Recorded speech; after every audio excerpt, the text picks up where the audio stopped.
Here's more wrestling news for February 2nd, 2023. And we're starting off with AEW as Isaiah Cassidy made an appearance on this week's Dynamite and is going under something of a character change. On the show, he, Ethan Page, and Matt Hardy challenged AEW World Trios champions The Elite to a match on Rampage, a challenge the champs were happy to accept. After accepting the challenge though, Cassidy walked up to Omega, wrapped his hands around the shoulder of the cleaner, and made a suggestive sound that he whispered in Omega's ears. The Elite and Don Callis were understandably weirded out by this, with Omega yelling, "What the hell was that?" as he pointed towards Cassidy. While the six-man tag has been set for Friday, the Elite will be putting their titles on the line next week on Dynamite, as their basketball segment set up that match against AR Fox and Top Flight. It'll be interesting to see where Cassidy's new bizarre character goes from here, but we wouldn't be surprised if he was taking pointers from Dustin Rhodes, aka Goldust, into how to get into the heads of his opponents. Despite a career that goes back decades, Billy Gunn is arguably at his peak in popularity right now, thanks to his pairing with the consistently popular The Acclaimed. After Max Caster and Anthony Bowens retained their World Tag titles on Dynamite, the trio celebrated, only to be interrupted by Billy's actual kids, the Gunn Club. The promo saw Austin and Colton Gunn bring up some of Billy's real-life problems from his past, but there was a much more immediate problem the 1999 King of the Ring had to deal with. Billy was halfway through his promo when the mic stopped, leading to an apt response from the crowd and Bowens handing him a spare mic. Billy concluded by saying that the Gunns will face the Acclaimed for the World Tag Team titles on next week's Dynamite, an announcement that shocked the champs, who hadn't consented to the bout. Will next week be the Gunn Club's moment to shine and become the new champions? Perhaps, but whatever happens, hopefully Billy has a mic that works throughout his appearance on Dynamite. At the Royal Rumble, Bray Wyatt had his first televised match in close to 2 years when he demolished LA Knight in the very first Pitch Black match. The arena was blanketed in darkness with only the ring and the superstars lit, and this creepy atmosphere was only heightened by Wyatt's use of paint that shone in the black lights. The match had split fans, with some praising its unique atmosphere, while others call it a cash grab by WWE from Mountain Dew, and on his Experience podcast, Jim Cornette lambasted Bray for essentially burying LA Knight. Part of Cornette's critique came from a spot when Wyatt brought a toolbox into the ring, which Cornette made sense in this garbage match, but Bray didn't even use the toolbox as a weapon or for a spot. Cornette's diatribe continued by mentioning the glowing kendo sticks Knight used, which had no effect on Wyatt. Speaking about the post-match segment, Cornette said that the crash mat Knight was placed on was obvious and felt this burial of Knight was so bad, they might as well, why not piss in his mouth? Cornette saved the worst of his lambasting though for Uncle Howdy's elbow drop, which, as we previously reported, didn't connect with Knight and said it looked like a bouncy castle at a kid's birthday party, adding that Knight would have been better off staying as Max Dupree. Knight and Wyatt have been feuding since October, and Bray's first televised match was certainly interesting. But do you agree with Cornette? Sound off in the comments.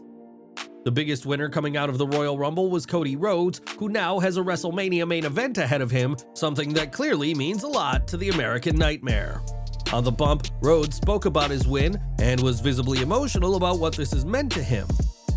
"I'm pointing at the sign because the biggest WrestleMania of all time, the biggest wrestling event of all time, the biggest sports entertainment event of all time is going to be headlined by a Rhodes. That's just, sorry, I fought for so long, and then my dad also fought for so long. We've stirred up so much trouble competing against WWE. What kind of world are we living in where we're like, you're welcomed back in the way you're welcomed back? And then to be able to finish someone else's story, but also your story. I better not screw this up." Rhodes has never shied away from showing his emotions, and fulfilling the promise he made to his late father is a task that the former TNT champion is not taking lightly. On the final episode of Smackdown in 2022, Charlotte Flair made her return to TV after months away and quickly became the Smackdown Women's Champion. In a bizarre moment, Ronda Rousey, who was exhausted from just defending her title, accepted Flair's request for a title match, which came as a shock to the fans. It now turns out that the win also came as a shock to Flair herself, who told Ryan Satin on the Out of Character podcast that she only learned of her impending victory the day of her return. "I didn't find out I was winning the title until I got there. I didn't have gear with me. My amazing cleaning lady brought me my gear. I should have known better. I'm coming to a wrestling show. I just brought my outfit. I thought I was just going to be a walkout surprise because I had been gone for so long. I really didn't need to be any major fireworks, but when I got there, they were like, you need your gear. I got the call at maybe 5-ish that I needed gear right before I got to the arena. She got to the arena around 7:15. Flair winning the title was especially shocking as it had been planned for Rousey to hold the title until the Royal Rumble, where she was supposed to face Raquel Rodriguez in a match the UFC fighter would likely have won. Ric Flair is very pleased to see his daughter back on top, and during an episode of his To Be the Man podcast, said he believes Charlotte will become as big as Serena Williams if she surpasses his 16 World Championship reigns. Despite Flair's frequent title wins often drawing the ire of fans, Flair got a cheer after her win. A response she didn't expect, but she now has a date with Rhea Ripley with the title on the line at WrestleMania 39.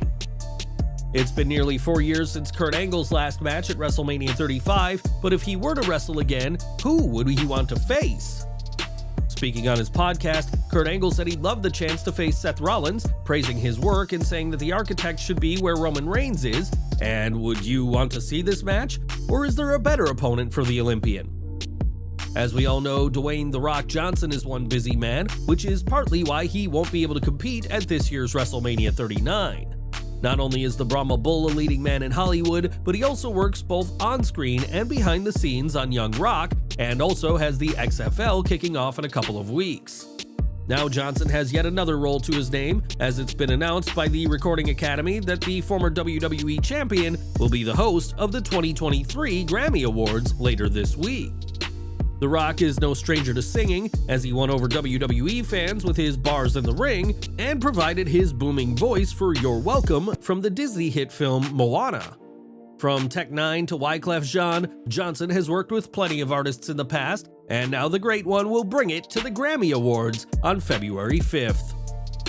Before he landed in Impact Wrestling just over a year ago, Tom Hannafin worked as Tom Phillips in WWE, and could be heard on countless episodes of the company's programming. While Hannafin did well in his role, he, like anyone, isn't immune from making mistakes, and when asked by Stephanie Chase, revealed the biggest slip-up he made on commentary. "Oh, I've messed up plenty of moves over the years, but I've slipped up on a name. I slipped on Cesaro once upon a time. It was on the WWE app for anybody that remembers that, and I called him Claudio to his face, and he leaned in and he went, kayfabe. And I started sweating and turning beet red, and the second the camera went off, I'm like, I'm getting fired, I know I'm getting fired. This was before 2015. I didn't even have a beard or hair at that point in time, so I was pretty sure I was dead in the water. Somebody I'm sure can find that clip, but yeah, I called Cesaro Claudio just because I got into a groove with certain people where I called them by their name because they're real people." In the interview, Hannafin did at least appreciate the irony that Cesaro is now working as Claudio Castagnoli, as the Swiss wrestler is now with AEW and in his second reign as Ring of Honor World Champion. Hannafin did not get fired from WWE over the blunder, but was released after a 9-year tenure in May 2021. But given how well he's doing in Impact, things seem to have worked out well for the former Tom Phillips. And we're ending with Jake Roberts, who for years worked as part of WWE, but these days, the legendary wrestler is under contract with Tony Khan and AEW. While Khan has been running AEW since day one, his booking, especially over the past year, has come under scrutiny, with fans questioning his skills as president of the company. One person who certainly isn't questioning Khan's prowess as a booker is Roberts, who during the latest episode of his Snake Pit podcast had high praise for TK.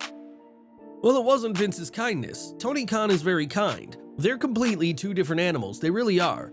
Vince was a guy that surrounded himself with people that knew what the fuck to do, whereas Tony Khan already knows what the fuck to do. He's much wiser as far as the wrestling business goes, way more than Vince McMahon. He can quote you stuff from 30 years ago and give it to you move by move. He's an amazing, amazing man. I don't know that I've ever met anybody as smarter than him. I really don't think I have. Roberts is certainly very happy to be working for Tony Khan and to be a part of the AEW family, so don't expect the Snake Man to be eyeing up a WWE return anytime soon.